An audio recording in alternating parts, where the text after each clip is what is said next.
Halo teman-teman, apa kabar semua? Semoga keadaannya sehat walafiat, terus pikiran positif, bahagia. Soalnya kebahagiaan itu adalah kita yang ciptain sendiri. Iya. Nah, hari ini saya akan menjelaskan mengenai penerimaan, penugasan, dan perencanaan audit. Nah, biarpun teman-teman di rumah, tapi semoga tidak menyurutkan semangat teman-teman untuk tetap belajar, ya kan, harus tetap semangat. Oke, kita akan pelan-pelan aja nih di sini karena ini materinya cukup lumayan agak banyak. Jadi saya akan menjelaskan dengan singkat terus jelas karena kebanyakan materinya juga udah ada di modul, sama teman-teman mungkin bisa cari referensi lain. Oke, kita mulai aja. Nah, di langkah-langkah pengauditan keuangan itu ada 4: penerimaan penugasan, perencanaan audit, pelaksanaan pengujian, dan pelaporan hasil audit. Nah, kita akan bahas satu-satu. Yang pertama ini kita mulai dari penerimaan penugasan dulu. Nah, penerimaan penugasan itu adalah mengambil keputusan untuk menerima atau menolak suatu kesempatan menjadi auditor calon klien. Nah, sama ketika teman-teman nih, ada yang seneng terus mau nembak. Nah, kita kan nggak semata-mata tuh oh ya langsung terima aja nih gitu kan, enggak kan, tapi kan kita mesti tahu dulu nih apa yang dipersiapkan untuk jawaban dia atau tidak kan, supaya si calon pacarnya kita itu. Jadi kita ngelihatnya dari apa, biasanya kan dari siapa sih tuh, misalnya tuh si Tony tuh nembak. Tapi kan nggak semata-mata langsung diterima, tapi saya harus tahu dulu Tony itu anak mana, keluarganya kayak apa, mantannya siapa. Biasanya kalau cewek-cewek tuh dalam hitungan 1 jam tuh bisa kayak tahu seluruh kejadian kehidupannya dari bayi sampai sekarang gitu kan, dan masa lalunya kayak gimana. Nah, sama ini kayak penerimaan perikatan audit, kita mesti tahu dulu histori perusahaannya kayak apa, keadaan perusahaannya seperti apa, manajemennya seperti apa gitu, sebelum memutuskan kita terima. Nah, apa sih yang perlu diperhatikan dalam penugasan audit? Terus kenapa klien itu berganti kantor akuntan publik? Biasanya kan kita sebagai kantor akuntan publik yang dikasih penugasan nih, apa sih penyebabnya kok dia bisa milih saya kayak gitu loh. Pertama, mungkin kliennya itu sama yang auditor lama itu fee atau jasa yang dikeluarkan, gajinya, biayanya, kebutuhan jasa, kredibilitas, sama tuntutan gitu ya. Sorry teman-teman, agak belibet ngomongnya. Nah, langkah-langkah penerimaan penugasan ini ada skemanya juga. Yang pertama ini mengevaluasi integritas manajemen, mengidentifikasi keadaan khusus dan risiko tidak biasa, menetapkan kompetensi untuk melakukan audit, kemudian mengevaluasi independensi, menentukan kemampuan untuk bekerja dengan cermat dan seksama, kemudian sampai dengan menyiapkan surat penugasan. Nah, sama lah ini kita kayak nerima si cowoknya itu tadi, tapi kan kita nggak pakai bikin surat penugasan kalau misalnya nerima pacarnya gitu kan. Nah, kita mau bahas satu-satu nih. Yang pertama tadi kan evaluasi atas integritas manajemen. Kita harus tahu dulu nih manajemen perusahaannya itu seperti apa. Nah, gimana kita dapat informasi atas manajemen itu? Kita komunikasi dengan auditor terdahulu. Misalnya saya, Yasmin, mau ngaudit perusahaan ABC. Nah, sebelumnya ABC itu diaudit oleh si Sarah. Nah, saya harus komunikasi dengan Sarah dulu supaya ngerti keadaan perusahaan ABC itu kayak apa, kemudian laporan yang keluar opininya tuh tahun lalu tuh seperti apa, terus barangkali ada kejadian-kejadian seperti misalnya kebakaran atau ada kasus hukum di perusahaan ABC, itu saya harus tahu dulu. Terus selain komunikasi sama si Sarah, auditor terdahulu, saya juga harus tanya dulu ke pihak ketiga tuh contohnya penasihat hukum klien, legal, kemudian bank itu seperti apa, misalnya kalau perusahaannya itu minta kredit gitu. Kemudian sama review pengalaman masa lalu dengan klien. Nah, itu si kliennya itu, si ABC-nya itu dia misalnya udah perusahaan terbuka. Kalau perusahaan terbuka biasanya kan dia harus go public, itu harus ada laporan ke masyarakat. Nah kita lihat nih biasanya itu kan suka ada di majalah atau di majalah-majalah yang perusahaan gitu loh, suka laporan keuangan, kondisi keuangan gitu. Nah kita harus tahu itu juga, pokoknya detail. Nah kemudian harus juga mengidentifikasi keadaan khusus dan risiko tidak biasa. Contohnya kita mau bikin laporan keuangan auditornya itu untuk siapa? Jangan semata-mata kita hanya bikin laporan auditan, misalnya standar laporan audit itu bikinnya kayak 1, 2, 3 kayak gitu. Nah kita nggak semata-mata ngebikinnya tuh 1, 2, 3, tapi kita harus menyesuaikan sama si pemakai laporan audit itu. Misalnya dari investor itu ada tambahan informasi-informasi tertentu harus dicantumkan, ya udah kita harus bikin 1, 2, A, B, C, terus 3 gitu. Kita juga harus mengerti gitu loh, menyediakan laporan sesuai dengan permintaannya itu. Nah kemudian ada memperkirakan adanya persoalan hukum dan stabilitas keuangan klien. Nah ini harus ngerti juga nih si kliennya itu ada masalah apa, kemudian keadaan keuangannya kayak gimana. Jangan-jangan pas kita audit ternyata dia bangkrut atau sedang dalam kesulitan ekonomi lah gitu. Udah nanti jasa auditnya nggak dibayar, kemudian kita tanggung jawabnya gimana. Berarti kan itu auditornya kan nggak bisa mendeteksi gitu loh keadaan si perusahaan itu sebelum diterima penugasannya. Nah kemudian ada mengevaluasi auditabilitas perusahaan klien. Nah sebelum kita nerima ini, kita kan juga ngerti, misalnya si cowok tadi itu dia tuh udah dewasa belum sih? Sebelum saya terima dia jadi pacar aku tuh udah dewasa belum? Terus kemudian dia tuh tipe yang tipe orang yang bisa pacaran nggak? Terus kedepannya tuh harus jelas ada gimana. Nah ini sama juga nih kayak perusahaan, jangan mentang-mentang dia cuma nyuruh kita untuk ngaudit, tapi ternyata perusahaannya itu sendiri nggak bisa diaudit. Di sini maksud yang nggak bisa diaudit itu adalah laporan keuangannya belum jelas, catatan keuangannya nggak ada, notulen data-datanya tuh nggak ada, pokoknya nggak ada semua. Nah kan susah kan kita mau ngaudit itu gimana. Nah, kemudian menetapkan kompetensi untuk melaksanakan audit. Nah ini dia untuk auditornya sendiri. Auditornya itu biasanya satu partner itu tanggung jawab untuk penugasan, kemudian dari partner itu ada manajer perusahaan, kemudian ada auditor senior, ada auditor junior, sama staff-staffnya yang ngerjain audit pengumpulan bukti gitu. Nah kemudian ini juga harus si auditor itu harus mendeteksi nih, misalnya perusahaan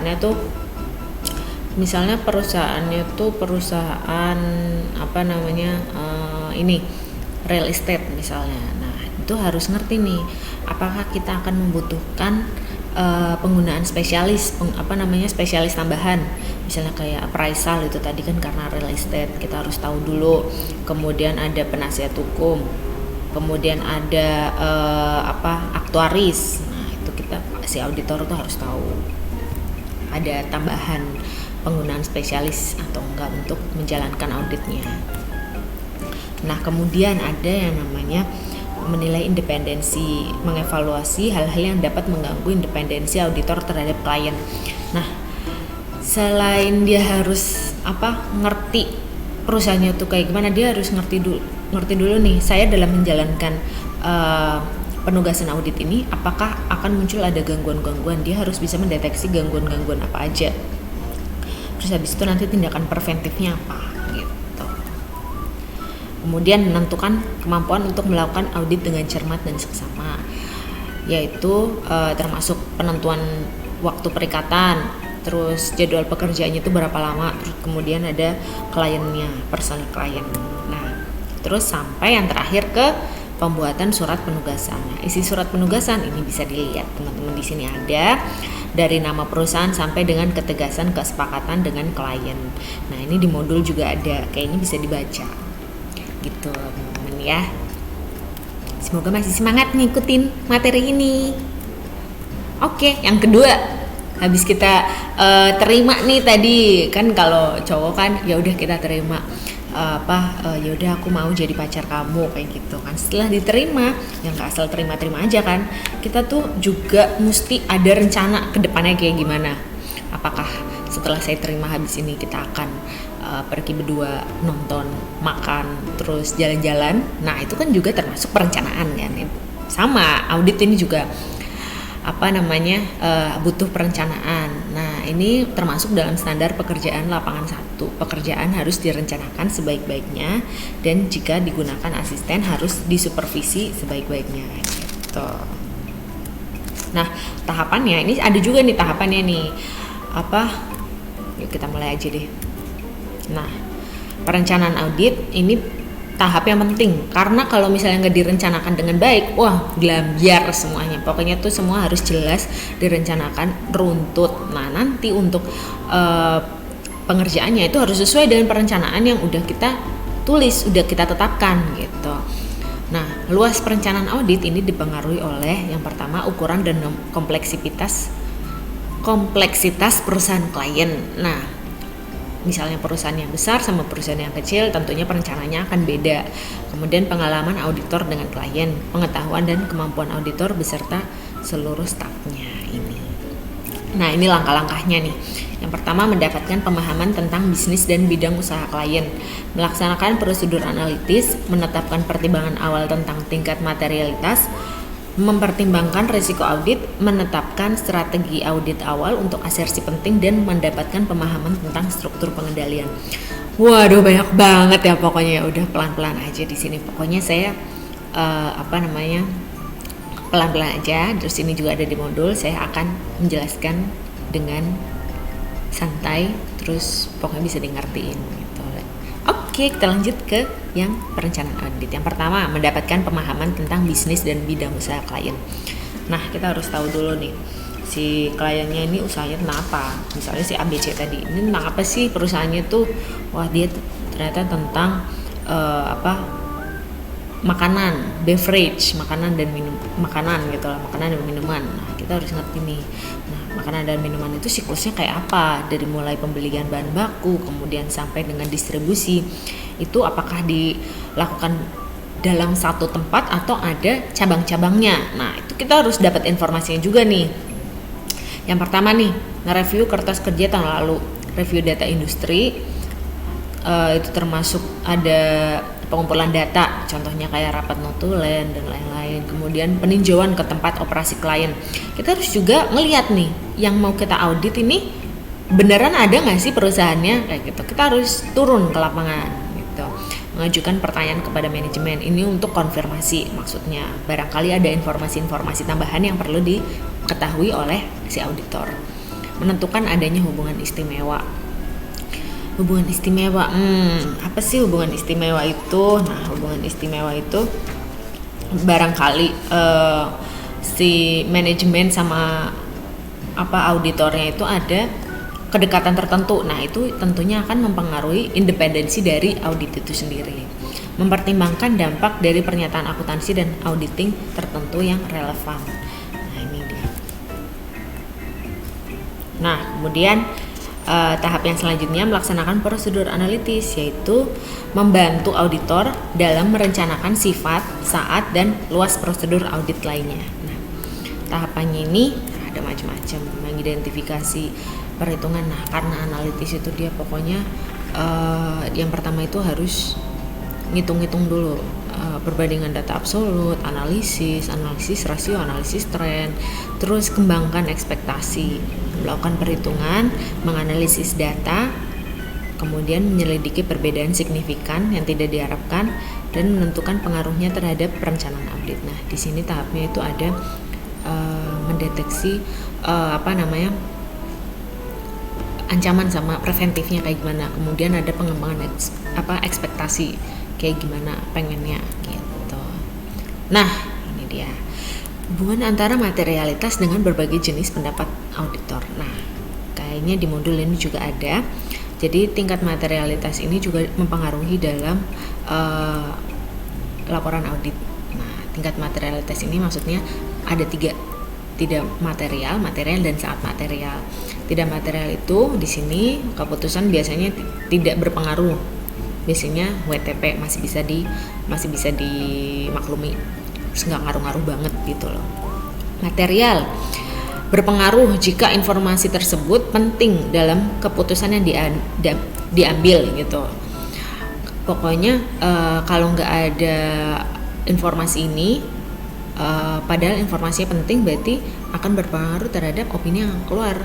Berarti nanti wajar tapi dengan pengecualian gitu. Nah, kalau yang sangat material ini tuh informasi ini harusnya utama, kunci banget. Kenapa nggak dilaporkan? Kenapa nggak dicantumkan? Wah, ini bisa dapatnya tidak wajar atau tidak memberikan pendapat gitu. Pokoknya sangat material ini penting, harus dicantumkan, laporkan gitu.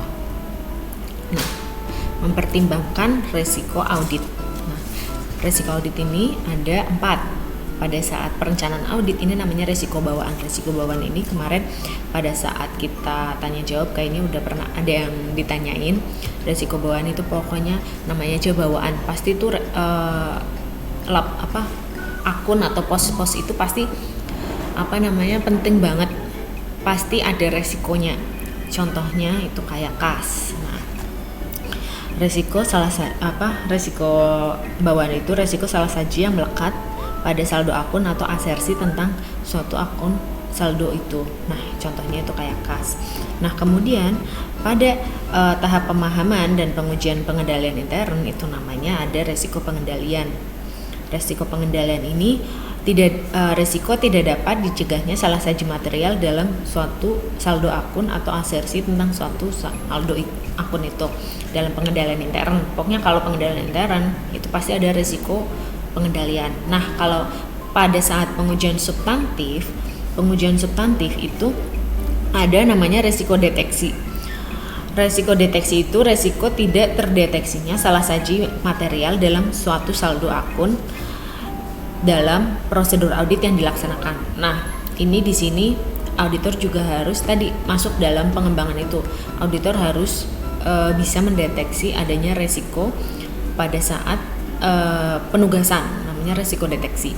Nah, pada saat akhir proses audit ada yang namanya resiko audit, yaitu resiko kegagalan auditor dalam memodifikasi pendapatnya. Nah, di sini paling terakhir auditor ini harus mendeteksi dalam opininya itu dia bisa nggak ngeluarin opini dari tugas audit yang dia lakukan. Nah, ini juga harus dilakukan oleh audit, yaitu melaksanakan resiko audit. Nah, kemudian ada memahami struktur pengendalian intern. Yang pertama, identifikasi salah saji potensial, mempertimbangkan faktor yang mempengaruhi resiko salah saji material, dan merancang pengujian substantif. Kemudian nih, tadi kan ada tahapan, udah penerimaan perikatan audit, perencanaan audit, dan yang ketiga ini adalah pelaksanaan pengujian audit. Pelaksanaan pengujian audit ini tujuannya yaitu mendapatkan bukti tentang efektivitas SPI sama kewajaran laporan keuangan. Jadi sebenarnya auditor ini kuncinya tuh cuma 2. Kita mulai awal dulu. Auditor ini dia tuh tentang pencarian bukti. Nah, tapi audit ini dia kuncinya cuma 2. SPI sama kewajaran laporan keuangan. Jadi kalau misalnya SPI-nya jelek, sudah pasti laporan keuangannya jelek. Nah, kalau laporan keuangannya jelek, udah pasti SPI-nya jelek juga karena pengendalian internalnya tidak diterapkan dengan baik di perusahaannya itu. Jadi laporan keuangannya juga baik. Pokoknya gitu. Pokoknya saling mempengaruhi itu. Nah, untuk pengujian audit yang pertama ini ada pengujian analitik, mempelajari perbandingan dan hubungan antara data satu dengan yang lain. Pokoknya ini analitik itu data, berhubungan dengan data. Nah, kemudian ada pengujian pengendalian dilakukan untuk mendapatkan informasi frekuensi pelaksanaan aktivitas pengendalian, mutu pelaksanaan, karyawan yang melaksanakan aktivitas pengendalian. Pokoknya pengujian pengendalian ini dia berkutat pada pengendalian pada suatu perusahaan, aktivitasnya, pelaksanaannya, karyawannya, apakah sudah melaksanakan SOP yang dilakukan oleh perusahaan itu. Nah, yang ketiga ada pengujian substantif. dirancang untuk menemukan kemungkinan kesalahan moneter pada laporan keuangan. Kesalahan moneter itu contohnya kayak penerapan prinsip akuntansi berterima umum, apakah sudah dilakukan di perusahaan itu. Kemudian pencatatan akuntansinya apakah tepat. Kemudian pencantuman pengungkapan pada laporan keuangan. Nah, ini nih yang terakhir. Kan tadi udah nih pelaksanaan pengujian audit. Yang terakhir ada pelaporan audit. Pelaporan audit temuan ini. Nah, ini kita udah masuk ke opini. Pelaporannya tuh berupa yang kayak WTP, wajar dengan pengecualian gitu. Nah, kita mau dibahas ini. Nah, ini kemarin saya udah kasih video yang ada baksonya itu. Semoga teman-teman ada gambaran sedikit mengenai opini audit. Nah, opini audit ini yang pertama, wajar tanpa pengecualian. Wajar tanpa pengecualian itu udah dewa banget, itu udah top of the top, pokoknya semuanya udah dijalankan oleh perusahaannya itu. Auditor eksternal yang bisa mengeluarkan opini ini, kalau auditor internal nggak bisa. Nah, pokoknya WTP ini dia prinsip akuntansi berterima umum sudah dijalankan oleh perusahaan, SPI-nya juga sudah dijalankan, laporan keuangannya sudah di laporan keuangannya tuh sudah baik, udah rapi, asersi manajemen ada, materialitasnya juga ada, pokoknya udah bagus banget. Nah, ini langsung WTP kan. Nah, kemudian nih wajar tanpa pengecualian dengan bahasa penjelasan sama wajar dengan pengecualian. Ini dua opini ini kadang-kadang emang suka bingung. Ini dilihatnya dari mana? Dari sisi materialitasnya. Nah, kalau tadi kan ada nih yang tahapan materialitas itu dilihat dari yang kalau misalnya sifatnya material tapi masih ada, biasanya tuh auditor tuh suka dalam menentukan materialitas suka ada persentasenya, manakah yang masuk wajar tanpa pengecualian dengan bahasa penjelas atau presentasi yang masuk dengan wajar dengan pengecualian. Itu dia harus bikin tuh auditor awal juga. Misalnya kalau materialitasnya itu sekitar 15%, berarti bisa masuk ke WTP dengan bahasa penjelas. Tapi kalau udah 25% atau 30%, wah itu bisa masuk wajar dengan pengecualian. Ini yang membedakan di sini adalah tingkat materialitasnya. Kemudian ada tidak wajar. Nah, tidak wajar sama tidak memberikan pendapat. Nah, ini itu dilihat dari materialitas juga.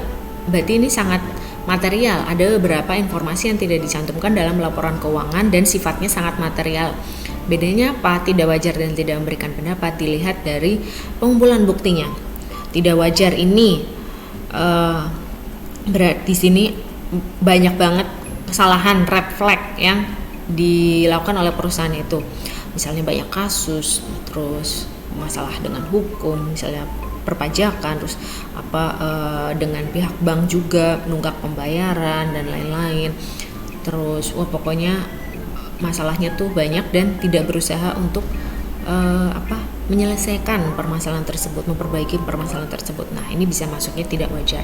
Tapi biasanya perusahaan ini dia menghindari opini akhir yaitu tidak wajar, soalnya takut dia barangkali dicap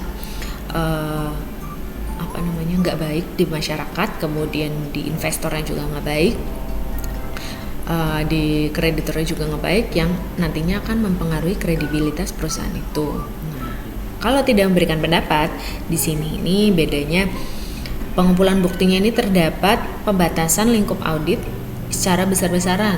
Si auditor dia minta data nggak dikasih.